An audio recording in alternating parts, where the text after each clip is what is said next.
Hey there, deck builders! Welcome back to another episode of EDH Explained. As always, I'm your friendly neighborhood host, Alex. Thanks for hanging out with me today.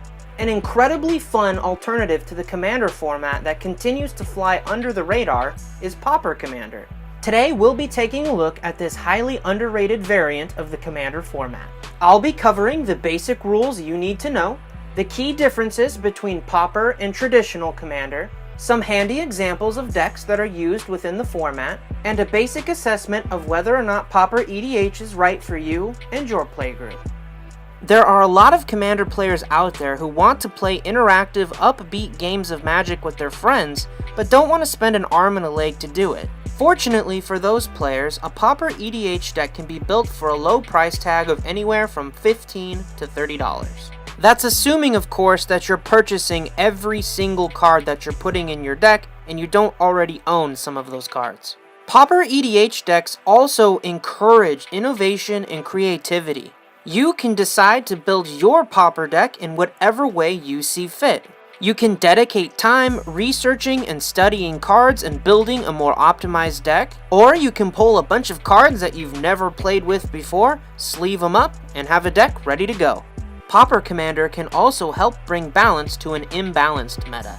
It becomes less about an arms race on who can spend the most money, and more about who is a competent deck builder.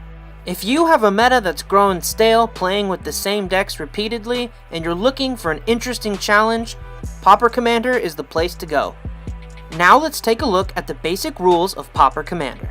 Unlike traditional EDH, where you elect a legendary creature to be your commander, in Pauper EDH, you choose any uncommon creature. Currently, the game of Magic has over 3,000 uncommon creatures to choose from. In other words, you have a ton of options. As far as the other 99 cards in your deck are concerned, those should be made up of common cards. I'd also like to point out rarity shifts. As Magic evolves over time as a game, certain cards will be upshifted or downshifted in their rarity. Keep a close eye on cards that were formerly uncommon that have been downshifted to common, because those cards are legal for use in your Pauper deck. Unlike traditional EDH where players start with 40 life, in Pauper, players begin with 30 life. Because these decks are composed entirely of common cards, naturally their power levels are going to be pretty low. In order to avoid games that drag on for hours with nothing really happening, there are a few things that have to change. These changes also include the commander damage rule, which in Pauper EDH is lowered from 21 to 16. The rules of Pauper EDH are meant to be flexible. Feel free to change them to fit the style of your playgroup. Let's examine some of the key differences between Pauper and traditional commander decks. Due to a limited card pool, mass board wipes and targeted removal are more scarce. Certain colors, particularly green, blue, and black, just have stronger pools of cards at the common level. Based on this, I'd strongly encourage you to run a multicolored deck. Opening yourself up to running more colors will provide more balance for your Pauper deck and make for a more enjoyable play experience. Generally speaking, Pauper Commander games tend to run a bit long. It's definitely set up to be a more casual format. Understandably so, this may not be a format for the more competitively inclined individuals out there. It's important to set aside a hardcore mentality when coming into a format like this. Of course, there are certain strategies that are just more powerful than others. If you're looking to build something particularly powerful, I would definitely lean the route of a reanimator strategy. Graveyard removal at the common level is just very difficult to come by, so you're gonna have a pretty good time. You should also consider commanders that have built-in evasion such as flying, hexproof, or indestructible. Whatever you decide to do, just have fun with it and build something that you enjoy. My personal favorite commander, and the one I've built a Pauper deck around, is Stormchaser Mage. He's got a little bit of everything that you're looking for in a Pauper commander: evasion, haste, prowess so he can power himself up, access to blue and red.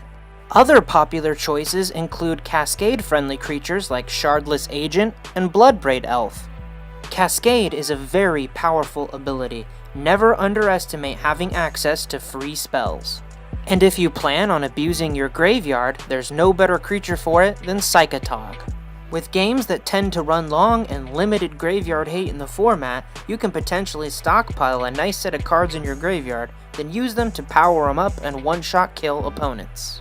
And speaking of annoying, evasive commanders, Ascended Law Mage is the textbook definition. Your opponents might be able to chump block it, but they're gonna have a really hard time removing it. I hope you enjoyed hearing a little more about the Pauper format and what it's all about.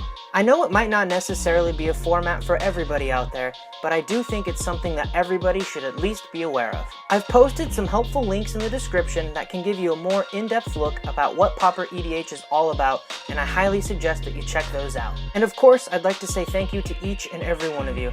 You guys are what make this channel possible, and I'm super appreciative of all your support. And if you liked this video, be sure to give it a thumbs up. If you're new around here, subscribe, and welcome to the Deck Builders Society. And please hit that notification bell if you want to be among the first people to know when a new video I release comes out. And as always, you stay classy, Deck Builders. I'll see you next time.